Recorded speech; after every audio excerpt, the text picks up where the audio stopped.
buenas a todos, mi nombre es Iván y hoy te voy a enseñar cómo hacer un mando universal con Raspberry Pi.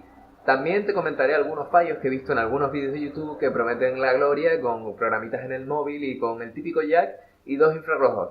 Pero antes de ir con todo el vídeo te voy a enseñar cómo funciona para que veas si merece la pena o no quedarte. Básicamente el programita lo que hace es enviar unos comandos codificados mediante los infrarrojos de los que ya hablaremos durante el vídeo. Y bueno, le damos a Enter, aquí tengo mi línea de comandos y como vemos sale en la tele. Obviando que la tele ahora mismo tiene sus fallos porque también tiene sus años, pues vemos que obedece. Y para cerrarlo pues tendríamos que darle al exit. Estoy solo aquí en el local, en el Hackerspace, en el octavo Hackerspace, así que no hay trampa ni cartón. No hay nadie con un mando ni mucho menos. Lo que tengo es todo aquí en una línea de comandos y se los mostraré en el vídeo. Así que si les interesa cómo hacerse un mando universal con Raspberry Pi, quédense porque merecerá la pena. Bueno, básicamente nuestra historia de amor-odio empieza con unos materiales, ¿no? Básicamente, pues ahí veíamos la bobina de estaño y con un conector jack 3,5 milímetros reciclado que ha sacado pues de unos casquitos que tenía estropeados por casa y que básicamente serán los que utilizaremos o los que en principio íbamos a utilizar con el invento de utilizar el mando desde nuestro teléfono móvil, ¿no? Y aquí tenemos pues una placa de un mando que se estropeó también, aunque creo que funcionaba el infrarrojo y que efectivamente sí que funcionaba. Y vamos a usar ese infrarrojo. Necesitamos dos mandos ya que necesitamos pues dos infrarrojos. La idea de este proyecto, por así decirlo, de esta primera parte y de algunos vídeos que circulan por YouTube, es que podemos hacer un mando universal pues simplemente con nuestro teléfono, un jack 3,5 milímetros y dos infrarrojos. El circuito es muy sencillo, en el que bueno, pues conectamos los dos infrarrojos en serie y uno de los canales del jack lo ponemos en el medio de los dos infrarrojos y el otro pues por el otro lado. Y ahí tenemos el conector jack, no conectamos la tierra, pero sí conectamos los dos canales. Y la idea sería introducirlo a nuestro móvil para ver si funciona. Luego con una aplicación, con un SAS Remote o cualquier otra aplicación, probaríamos si funciona. Ya les adelanto que esto no funciona, o en principio no funciona con la mayoría de televisiones o teléfonos móviles. ¿Por qué?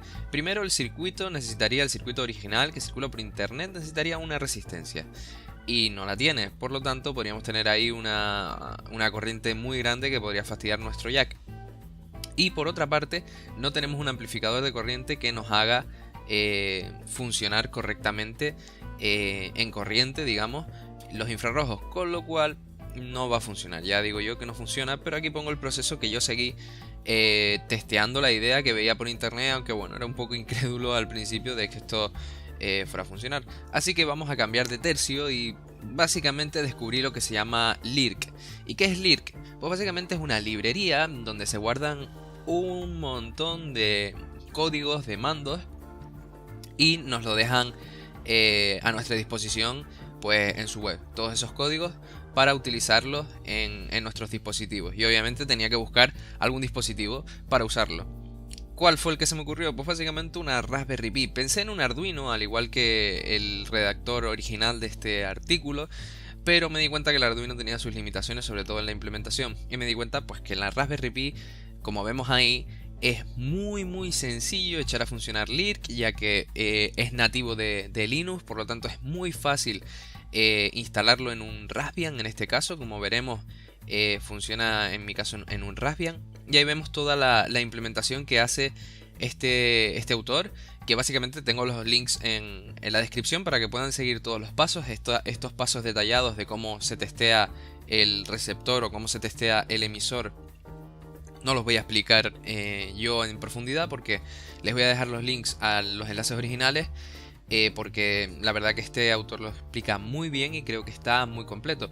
Y bueno, una vez decidido que queríamos hacerlo con Raspberry Pi, pues hay que montar el circuito. Básicamente hay que montar este circuito y aquí estamos viendo en imagen pues cómo yo lo hice con una Raspberry Pi 2 en mi caso.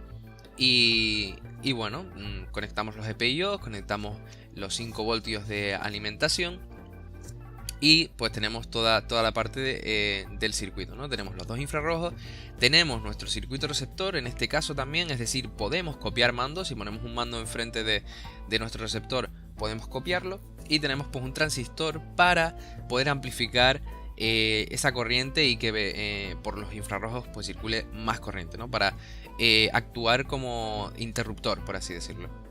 Y luego también pues aquí tenemos el montaje que hice finalmente. No tenemos la Raspberry Pi, pues una pantalla para poder ver lo que está visualizando la Raspberry Pi y la televisión en cuestión que queremos controlar con nuestro mando.